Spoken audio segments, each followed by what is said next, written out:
Containment. Two containments. I'm a scare farmer. Hey guys, today I want to make a fully updated guide for the Kinetic Blast Deadeye. I've been playing since League Start, been having a lot of fun with it and a lot of success as well. So I updated the full POB, the POB from original from League launch with new updated notes. A lot has been added here to, maybe answer your questions, because I always bring questions on stream. So I updated the full notes, added more crafting guide here, endgame crafts, Tier 17 requirements, expensive gear priority, fork first peers, what grafts to use, what Runegrafts to use, how to drink power frenzies, whatever. All that's in here to help you, mana issues as well. So do read the notes. There's a lot here now. Also updated the full POB. So all these loadouts are now fully updated. And there's also a new Uber endgame version for those who want to spy for higher content, stuff like Headhunter and Nimis and all that. So yeah, I updated all the POBs, added a full notes section. I want to go over the character a little bit and, what I've been playing. That's for my character. I'm in pretty much min-max gear at this point. The only last piece I really need is a really nice chest and a mirror ring, which I'm sure will eventually be made. Right now, there is no good mirror ring in the market that I want. But besides that, yeah, I really need a nice chest. Everything else is pretty much GG. We have a mirror triple synth exploding wand. The reason why I go fizz is because of Headhunter scaling. Headhunter gives a lot of fizz as extra buffs and also increased physical damage. So to make most use of Headhunter, you really want a physical weapon. So a fizz convert style, I have fizz convert on my gloves, and I get fizz convert from my mastery as well. So I have 100% physical convert to lane damage, or 75% to lane damage, 25% to cold, so I can still, chill, shatter, and freeze. Yeah, mirror tier weapon, very, very strong. Still using a fledgling, 90% cost reservation just to fit in more auras. Fledgling is very strong. This can be swapped out with another helmet, but fledgling gives 60% more damage for far shot. And do note, this does stack with Deadeye's far shot, because this, even though the name has far shot, does not actually give you far shot. So yeah, this does stack with the helmet, giving you 90% more damage at far range, which is quite strong. A GG utmost, this is like Giga endgame, 200 plus Divine's Amulet. Would not recommend going for this unless you're very, very rich, because yeah, it is very, very strong, but a Yoke of Suffering is also almost as equal to this. You just don't get the max res, but the damage is quite equal. Yeah, utmost is extremely powerful. Using a Foulborn's Etch's Mirror, mostly for the damage cannot be reflected, so I can run more map mods, do risk maps, all that. If you're on like a way lower gear setup than me, I would not recommend using this shield, mostly because it does nothing for bosses, and tier 17 bosses with like double triple tank mod, you can struggle a bit unless you have really good gear like mine. So yeah, this shield very, very strong, but I wouldn't recommend using this in tier 17 unless you are very over geared. Nimi's Topaz ring, everyone knows how strong this is. It's a very, very strong ring. It's one of the best rings in the entire game actually. Your projectiles are fired randomly and they return back to you, right?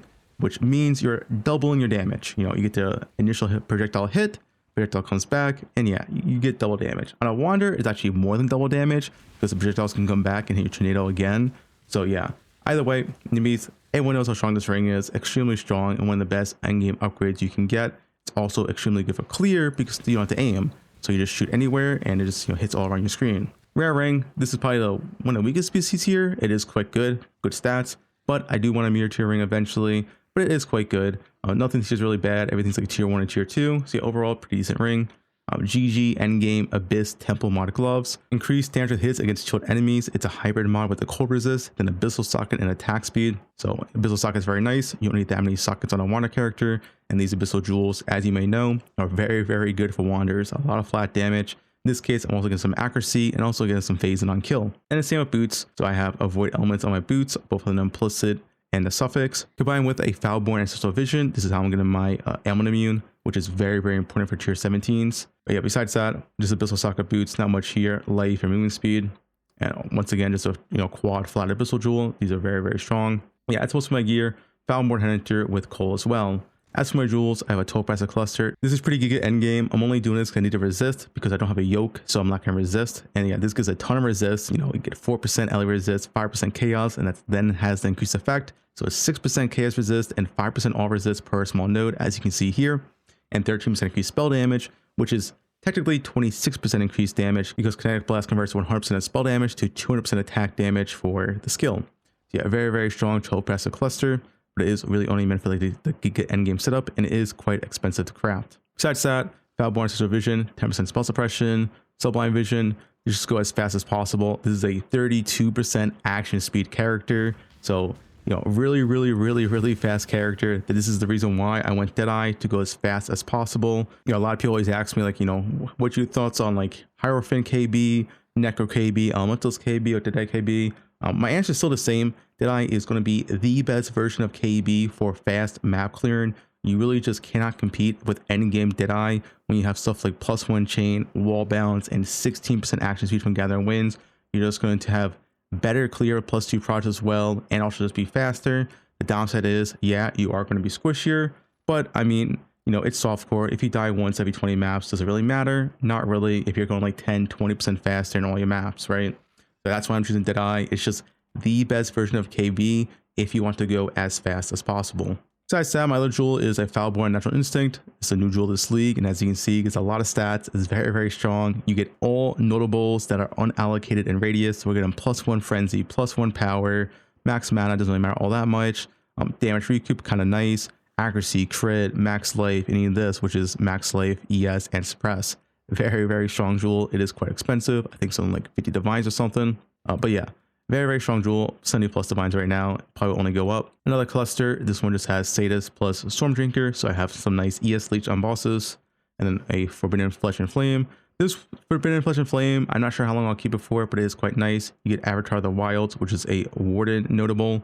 This gives you 80% more damage on activation. I just activate this on the tier 17 boss, to kill it twice as fast, but it's definitely not needed at this point in my gear level. A Thread of Hope with Corrupted Blood, very nice. Thread of Hope is extremely strong on Deadeye. You get a really sick spot here. As you can see, you grab a lot of nodes: max life, movement speed, attack speed, mana reservation, more damage, more max life, a pen, and then you got more damage nodes. Very strong. Thread of Hope is always really good in the spot. And then a Lethal Pride, this is just 3x DD. Might get a 4x DD eventually, but this is good enough for now. Yeah, that's about it for all my character. I am just full Deadeye Ascendancy. I'm not using any Bloodline Ascendancy because honestly the Deadeye nodes are just way stronger than that of Bloodlines. And then Flask, Wind of Prophet. This is the least important flask. You definitely don't need this. I'm just using it because why not? Quicksilver with reduced effective curses on you, pretty important for tier 17s. For Genesis, one of the best flasks in the game. Cinder Swallow, also extremely strong flask. You get ES on kill, you get Malediction. Malediction, if you're not sure what it does, it makes enemies deal 10% less damage, and they also take 10% increased damage taken. Very strong flask. And Dying Sun, just for extra clear. Do note, you need 17% increased area effect on your Dying Sun to get a +1 radius on your KB. So yeah, 17 to 20% is all exactly the same, but you need at least 17%. That's it for my character. Let's go over the POB now. So I'll have a link for this POB down below and a link for my character's POB, which is a lot more in min-max endgame. But yeah, this POB was, cover all the way from level 1 campaign to early maps to uber endgame, everything you need, and all the questions are answered here. I want to go over some quick few things here that I saw on stream. I was doing some build reviews today, and a lot of people that I saw were doing some common mistakes with the build that would vastly improve the build. So the first common mistake I see is a lot of people just weren't res cap for some reason. Maybe because it's like a PoE2 thing where not everyone actually res caps, but you res cap, it should have mandatory in this game, and you want to aim for at least 10 to 30% chaos res. Also, this is also a PoE2 thing, but don't skip out on life on gear. Life on gear is extremely important. You're looking for a combination of like 5k life and ES. So my character right now, I am like 5.8k, but you want life and ES to equal around that 5k mark, and that's good enough. Anything less than that, and you're probably gonna be feeling quite squishy. As for the Pantheon, you want to stick with Soul of Brine King until you are freeze immune. Once you are freeze immune, then you go to Soul Solaris. This gives you like semi-crit immune. It also gives you reduced elemental damage taken, so it is pretty nice. As for Minor Pantheon, anything here works. If you're not Corrupted Blood immune, then I would get Soul of Ralakesh. If you are Corrupted Blood immune, I don't know, you can get Shakiri, you can get Gruth. It doesn't really matter all that much. They're all kind of decent. Reduced effective curses on you is also kind of nice. Yeah, Minor doesn't matter all that much. Just Soul of Brine King until you're out immune, and then go Soul Solaris. Another common mistake, I saw people that they were having mana issues. The reason why they were having mana issues is that the Hydrosphere and Tornado weren't level 1. It's very important to keep these skill gems at level 1 because they have a lower mana cost. At level 20, they have like double to triple the mana cost. So yeah, make sure you keep these spells at level 1 to keep them at the lowest mana cost as possible, because these cast every single time you attack. So if you have them at level 20, it's just gonna completely drain your mana. Also keep shield charge at low level. So, you know, it has a high strength requirement. This will keep a low strength requirement, and have at least one ring with -7 mana cost. This is also very, very important for that mana cost reduction. Now I'll talk about the late game real quick. Once again, you can read all this for yourself. I just want to quickly go over it. But yeah, for the late game, if you want to do tier 17s, I highly recommend to swap to Warden. As you can see here, the difference between Warden and Deadeye is the Deadeye POB, and this is the Warden one. Is quite a bit of difference. It's more than 50% more damage on Warden, and it's actually quite more than that because this is using damage on Fledgling, which is not entirely true damage on a boss. You're gonna have less value from this. So yeah, a Warden is probably somewhere around double the damage of Deadeye on a Wanderer setup with equal gear. So if you want to do tier 17s, I highly recommend to go Warden, and then you can eventually swap back to Deadeye like me once you have enough gear, right? And enough gear, there really is no benchmark for that. It just depends, how does the boss feel for you. Usually I would probably say at least Headhunter plus a Forbidden set. So a Forbidden set like Oath of Spring or Avatar of the Wilds, because these both pretty much double your damage. So once you have like this Forbidden set plus Headhunter, feel free to swap back to Deadeye for tier 17s. But until that point, I would just play Warden. It is just so much more damage and you won't struggle on bosses. Also, Oath of Winter helps massively as you're giving bosses 50% action speed reduction, make them a whole lot easier to kill. So yeah, start out as Warden for tier 17s. If you're doing tier 16s, stay as Deadeye. You don't need that much damage for tier 16s or tier 16.5s. So I would stay as Deadeye. But if you want to do tier 17s or Uber Bossing, then do swap to that Warden setup. Also keep in mind, good Abyss Jewels give a ton of damage. Make sure you aren't cheaping on jewels. You can make Abyss Jewels pretty easily by just going to your Harvest bench and using Reforge Attack. This will give you like a nice like 3-pop Abyss Jewel after like some amount of juice. Juice is very, very cheap. You get like, you know, 9k juice for 1 divine, so you can make some really, really good Abyss Jewels. And if you can go even further, Fractured Abyss Jewels and then you do a Reforge Attack is a nice way to get like a 4-pop Abyss Jewel, like something like this. So yeah, make sure you have very, very good Abyss Jewels because they do make up for a lot of your damage and you do use quite a bit of them. So as you can see right here, 1 Abyss Jewel in this Uber endgame setup is giving me roughly around, what, 7% more damage, 6.6% on a 3-prop Abyss Jewel. So a 4-prop Abyss Jewel will probably give you like 8 to 9% more damage, and that's per a jewel slot. And you have like 5, 6, 7 jewels. So yeah, don't be skipping out on your Abyss Jewels. They are extremely important. And also, flat everywhere is good. So flat on rings is good. Flat on amulet if you don't have yoke yet.